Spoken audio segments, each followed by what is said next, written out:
Otto von Bismarck, the great chancellor who forged the German Empire, once famously said, "God has a special providence for fools, drunkards, and the United States of America." And indeed, the United States occupies a geopolitical position that is as close to perfect as a modern nation can hope for. Fertile land and internal waterways for economic development, and vast ocean moats for national security. Leveraging that advantage, America has long sought to extend its reach and project its will into nearly every corner of the planet. Across the ocean, however, stands America's peer rival, Russia, seemingly burdened by a geographical curse. Russia is the largest country on Earth, a landmass so vast it dwarfs most continents and comes packed with resources: oil, gas, timber, minerals, abundance upon abundance. And yet, if nature had nudged Russia a little further south toward the Indian Ocean and raised a few great mountain ranges along its western frontier, it might have been the perfect heartland for both impregnable defense and unimpeded trade. Throughout the history of the world, geopolitics has mattered immensely. Geography shapes history. Geography molds the character of nations. Geography presses upon leaders as they make the choices that define their peoples. Beyond the broad tides of human events, geopolitics acts directly on power, on a nation's position, its leverage, its strategic horizons, especially for the superpowers. Today, we will ask how the history and the grand decisions of the United States and Russia have been steered, again and again, by the maps beneath their feet. Welcome to Insight Lens. Russia's territory is colossal, stretching across 11 time zones. Its coastline alone measures more than 37,000 kilometers, the third longest in the world. On paper, such geography should guarantee maritime power and global access. But the cruel reality is that this advantage exists only in theory. For most of the year, the great majority of Russia's ports are frozen, blocked by ice, or constrained by foreign powers. To the north, Murmansk, Russia's primary Arctic port, remains icebound for months. To the east, Vladivostok, Russia's largest port on the Pacific, is shadowed by Japan, a key ally of the United States. Kaliningrad, on the Baltic, does not freeze, but every ship leaving it must pass through the Danish Straits, controlled by NATO. Novorossiysk, on the Black Sea, is one of Russia's few warm water ports, but access to the wider world depends on the Bosporus and the Dardanelles, both controlled by Turkey, another NATO member. This is the essence of Russia's geographical curse, a nation of continental scale, yet walled in by ice and choke points. It was this predicament that haunted Peter the Great, Russia's most legendary czar.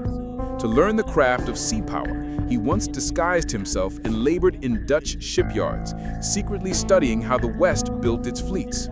He returned determined to found his own navy, the embryo of Russia's maritime power. On his deathbed, Peter urged his heirs in a famous testament, press ever closer to Constantinople, modern Istanbul, and toward the Indian Ocean. Whoever rules there, he warned, shall hold dominion over the world. For centuries, this obsession drove Russia into war after war against the Ottomans and Persians. Even the Soviet Union's fateful invasion of Afghanistan in 1979 was in its heart another attempt to break through to warm seas. But that dream dissolved in defeat as Soviet forces bled out in the mountains. Still, Russia clung to one jewel, the Black Sea. Crimea, perched on its northern shore, gave Russia a foothold in warm waters. But when the Soviet Union collapsed in 1991, Crimea remained inside the borders of newly independent Ukraine. For Moscow, it was as if a vital limb had been severed. A navy without secure ports is a crippled force. As Ukraine drifted toward the west, even whispering of joining NATO, the Kremlin saw an existential threat. And so in 2014, Russia acted with breathtaking speed, annexing Crimea in a lightning operation.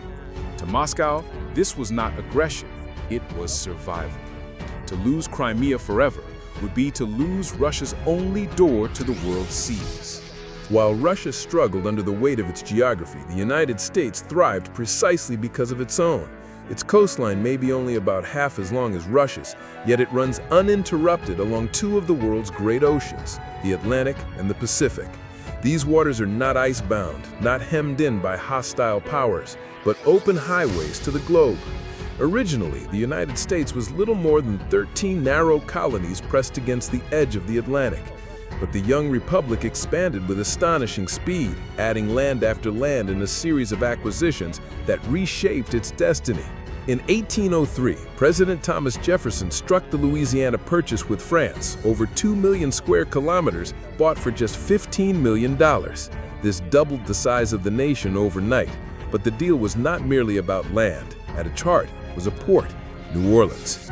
Whoever controlled New Orleans controlled the Mississippi River, and whoever controlled the Mississippi River controlled the economic lifeline of the interior. Napoleon, desperate for cash and unable to defend distant holdings, sold it all. America had seized its chance. Decades later, in 1867, Washington purchased Alaska from Russia for $7.2 million. At the time, critics mocked it as Seward's folly. Yet the frozen frontier would prove rich in oil, minerals, and strategic position on the rim of the Arctic and the Pacific. In 1917, the U.S. acquired the Virgin Islands from Denmark for $25 million, securing naval control of the Caribbean. And in 1898, after defeating Spain in a brief but decisive war, America absorbed Cuba, Guam, and the Philippines. Each acquisition opened doors to new seas, new trade, and new bases. These purchases were not random. They were part of a deliberate pattern to extend American influence across the oceans. One by one, the pieces fit together into a maritime empire. By 1940, as Europe burned in World War II, America struck yet another deal, this time with Britain. Known as the Destroyers for Bases Agreement, the U.S. transferred 50 aging destroyers to Britain. In exchange, America gained 99-year leases on critical naval bases scattered across the Caribbean and Newfoundland. It was not a purchase, it was a trade, a masterstroke that turned America into the new guardian of the Atlantic, just as Britain faltered under the weight of Nazi assault. Piece by piece, from Louisiana to Alaska, from the Virgin Islands to Guam, the United States had built the maritime scaffolding of a global superpower. Geography had given the U.S. the opportunity. Strategy had ensured it seized it. If America's territorial acquisitions laid the foundation of its power, its navy was the muscle that transformed those holdings into global influence. The turning point came in 1907, when President Theodore Roosevelt ordered the Great White Fleet, 16 gleaming battleships painted in peacetime white, to set sail on a world tour. For 14 months, the fleet steamed across the oceans, visiting 20 ports on 6 continents: Brazil, Chile, Mexico, New Zealand, Australia, the Philippines, Japan, China, Italy, Egypt, and more. To allies, it was a gesture of friendship. To rivals, it was a warning. The message was unmistakable. The United States was no longer a continental republic confined to the Western Hemisphere. It was a naval power capable of reaching any shore on Earth. History remembers this voyage not as an exercise in diplomacy, but as a declaration. America had joined the ranks of maritime empires once dominated by Britain, Spain, and the Netherlands. And geography made it possible. Unlike Europe, where crowded borders and ancient rivalries ensured endless wars, the United States was shielded by the Atlantic and Pacific Oceans. These oceans acted as moats, keeping foreign armies at bay while America industrialized and enriched itself in peace. Immigration brought labor, investment fueled growth, and domestic resources built self-sufficiency. Europe tore itself apart in 2 world wars, but America, protected by distance, intervened late, spent blood and treasure, but emerged vastly stronger while others lay in ruins. After World War I, U.S. leaders still hesitated to entangle themselves fully in global alliances, but Pearl Harbor changed that forever. When Japanese bombers struck in December 1941, the sleeping giant awoke. By 1945, the U.S. Navy ruled both oceans. Even before the guns fell silent, Washington was already shaping the peace to come. In 1948, the Marshall Plan pumped billions into rebuilding Western Europe, binding it economically to the United States. And in 1949, NATO was born. Though the alliance had European civilian leaders, the supreme military commander was always American. It was the clearest signal yet. The security of Europe, and by extension, the Western world, now rested in Washington's hands. From Roosevelt's Great White Fleet to Eisenhower's NATO command, America's rise as a naval and military superpower was complete. The oceans that once isolated it had become runways for its fleets, highways for its commerce, and walls of security behind which it could project power outward without fear of invasion. Russia's east is frozen wasteland, its south is shielded by deserts and mountains, but its west is a wide open door. The North European plain, stretching from the Atlantic coast across Germany and Poland into Russia, is one of the flattest, most accessible invasion routes on Earth. And across the centuries, this geography has been both Russia's greatest vulnerability and its defining fear. Invaders have poured through this gateway time and again. The Poles and Swedes marched east in the 17th century. Napoleon brought hundreds of thousands of French troops in 1812, sweeping into Moscow with terrifying speed.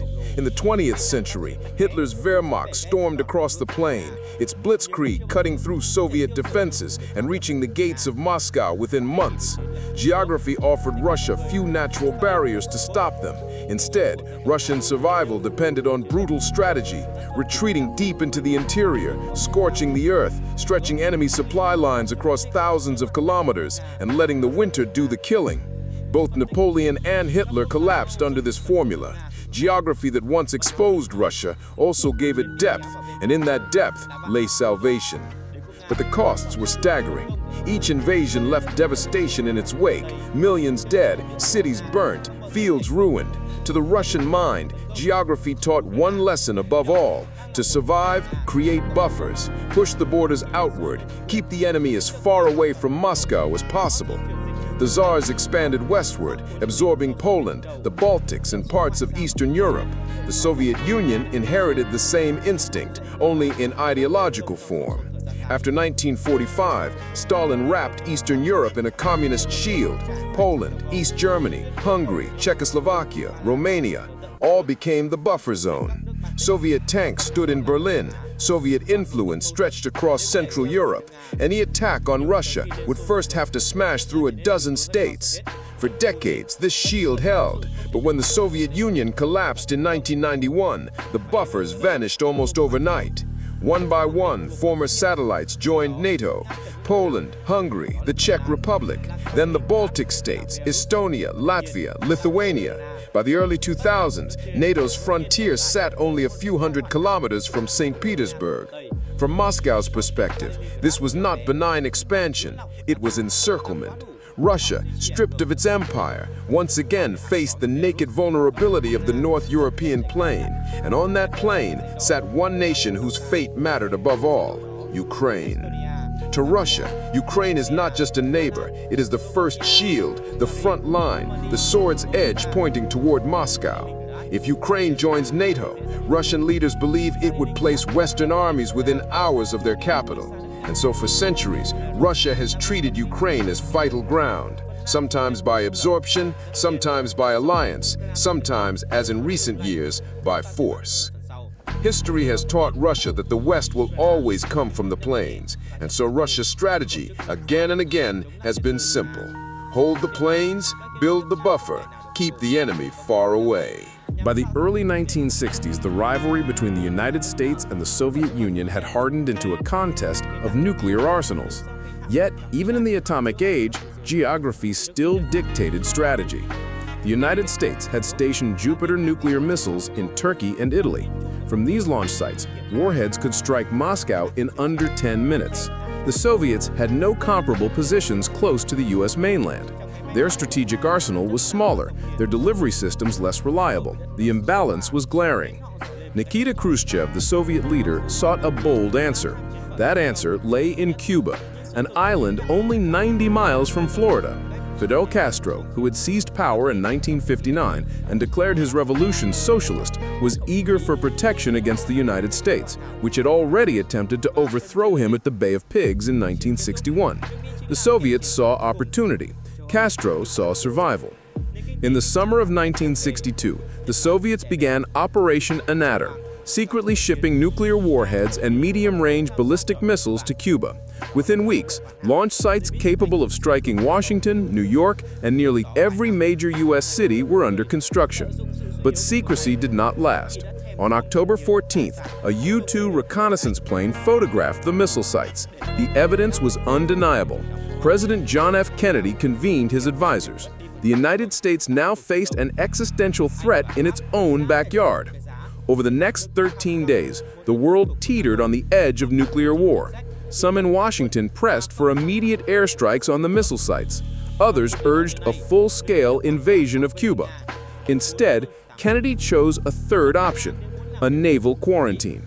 U.S. warships ringed the island, intercepting Soviet vessels carrying weapons. The Soviets pressed forward. Merchant ships sailed toward the blockade. Submarines shadowed the U.S. Navy. Meanwhile, in Cuba, Soviet forces shot down an American U-2, killing the pilot. It was October 27, 1962, later remembered as Black Saturday, the most dangerous day in human history. For hours, the world held its breath. In Moscow, generals prepared for escalation. In Washington, commanders demanded action. A single miscalculation could have ignited global nuclear war. But back-channel diplomacy prevailed. Kennedy privately offered to remove the Jupiter missiles from Turkey if the Soviets withdrew from Cuba. Khrushchev accepted. On October 28th, the crisis ended. The Soviets dismantled their missile sites. The United States pledged not to invade Cuba and quietly removed its missiles from Turkey months later. The confrontation revealed what geography still meant even in the nuclear era. Turkey's proximity to Moscow gave the U.S. leverage. Cuba's proximity to Florida gave the Soviets their counter. For 13 days, the geometry of maps threatened to trigger Armageddon. And for both superpowers, the lesson was seared into memory. Geography is destiny, even when the weapons are nuclear. The lessons of geography still dominate today. Russia, though shorn of its Soviet empire, clings fiercely to what remains of its warm water access. Crimea, annexed in 2014, is the crown jewel. From Sevastopol on the Black Sea, Russian fleets can sail into the Mediterranean if they pass through the Turkish straits of the Bosporus and Dardanelles. Without these choke points, Russia's navy is a caged force. And so Moscow must constantly manage its uneasy relationship with Turkey. On paper, Turkey is a NATO member. In practice, it is a partner of convenience for Russia. The two have clashed bitterly in Syria, in Libya, in the Caucasus. Turkish jets once even shot down a Russian warplane, yet they also cooperate. Turkey buys Russian S-400 missile systems, while Russia sells natural gas and builds Turkey's first nuclear power plant. Nearly half of Turkey's grain imports come from Russia. Energy pipelines like Turkstream tie the two countries together. This paradox defines modern geopolitics. Moscow cannot afford to alienate Ankara because without the Turkish straits, its dream of global naval reach collapses. To the north and west, NATO continues to expand. Poland, Romania, the Baltics all now host Western forces. Finland and Sweden, once neutral, have applied for NATO membership after Russia's invasion of Ukraine. From Moscow's view, the encirclement tightens year by year. Ukraine remains the flashpoint. For Russia, it is the essential buffer, the shield against the North European plain. For NATO, it is a sovereign nation that must choose its own path. For Vladimir Putin, it is both strategic necessity and historical mission. If Ukraine falls entirely into the Western camp, Moscow believes the heart of Russia itself will be exposed. Thus, the war drags on. Russian troops push westward. Ukrainian forces resist with Western weapons. Cities burn, soldiers die, and the world watches anxiously. Meanwhile, across the Atlantic, the United States is secure in ways Russia can only envy. To its north lies Canada, a steadfast ally. To its south, Mexico, weak and dependent. To its east and west, the greatest oceans in the world. Barriers no foreign army can cross. America faces no existential threat on its homeland. This security allows Washington to project power outward with confidence, encircling rivals without fear of being encircled itself. And that is the ultimate contrast. Russia, cursed by geography, forever vulnerable, forever seeking buffers, forced to fight for breathing room. America, blessed by geography, insulated from invasion, free to act abroad without fear at home. From Bismarck's wry remark about America's divine fortune to the crises of the Cold War and the battlefields of today, geography has proven to be the silent hand guiding history. For Russia, it is the chain around its neck. For America, it is the wings beneath its rise. And for the world, it is the reason why this rivalry between the cursed land power and the blessed sea power will continue to shape our century.